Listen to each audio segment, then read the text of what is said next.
Have you ever entered a room and felt everyone glance your way, not out of curiosity, but as if something about you unsettled the air? You hadn't said a word, yet something shifted.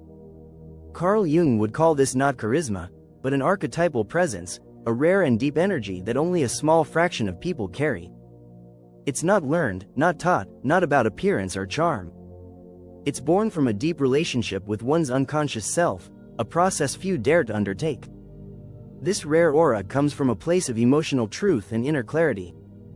Those who possess it radiate something unspoken yet unmistakable. They disturb the masks that modern society wears: polite smiles, scripted small talk, and surface-level connections. Their very presence triggers unconscious discomfort in others, not because they intend to, but because their energy mirrors hidden parts of the people around them. Jung referred to these hidden parts as the shadow, all the emotions, fears, and truths we suppress. When someone with a rare aura walks in, the shadow stirs. You may have noticed people opening up to you quickly, sharing emotions and secrets they didn't plan to reveal. It's not because you ask or pry, but because your presence feels like truth. And truth, especially the kind people avoid, is both terrifying and magnetic. This is the mirror archetype at work, a phenomenon where others unconsciously see themselves reflected in you. Not the version they show the world, but the one they've hidden. This often leads to misunderstanding. People misread your silence as judgment, your calm as detachment, your depth as overthinking. You communicate beyond words, through energy, stillness, and perception. While most converse from their masks, you speak from your soul. And that can be uncomfortable for those not yet attuned to such depth. Jung believed that people on the path of individuation, those seeking inner wholeness, live between two worlds. One is the visible world of roles, expectations, and norms. The other is the inner realm of intuition, symbols, and unconscious truths. Those with rare auras feel pulled between these realms. They participate in society, but never feel entirely part of it. There's always a deeper hum calling them inward, toward solitude, reflection, and truth. This inner pull often makes them feel like outsiders. Despite being surrounded by people, there's a quiet loneliness that lingers, not from rejection, but from being fundamentally different. They sense the emptiness behind forced laughter, the hollowness in conventional goals, and the falseness in autopilot relationships. They crave authenticity and meaning, even if it isolates them. And it often does.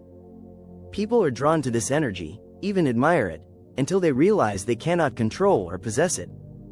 They project their unmet needs onto the person with the rare aura, expecting them to change, to soften, to conform. But the one who carries this energy does not bend easily. They've worked too hard to be real. They don't seek approval, they seek truth. And when that truth doesn't match someone else's illusion, tension arises. Relationships break, not because of conflict, but because of unfulfilled projections. Still, this kind of presence isn't a curse. It's sacred. It awakens, triggers, stirs. Just by being, people with rare auras facilitate transformation. They don't need to speak to change a room. Their alignment, inner truth lived outwardly, creates ripples in others. Some will walk away uncomfortable, some will resent the mirror held up to them, but some will begin their own journey inward because of that encounter. In the end, those who carry this frequency don't need the crowd's acceptance. They're not here to fit in, they're here to become whole. And in doing so, they give others silent permission to do the same. Their presence is not noise, it's a tuning fork for the soul. In a fragmented world, their energy is a reminder of something we all long for: realness. Not the kind you post, but the kind you become. So if you've ever felt like too much or too intense, if people open up and then retreat, if you carry a weight inside you that defies explanation, you're not broken, you're rare. And that rarity is your gift. Jung believed transformation begins with awareness. For many, that awareness starts in the presence of someone like you. You don't need to be louder, softer, or simpler. You only need to be what you already are, real. And in a world addicted to masks, your authenticity is the loudest thing they'll ever feel.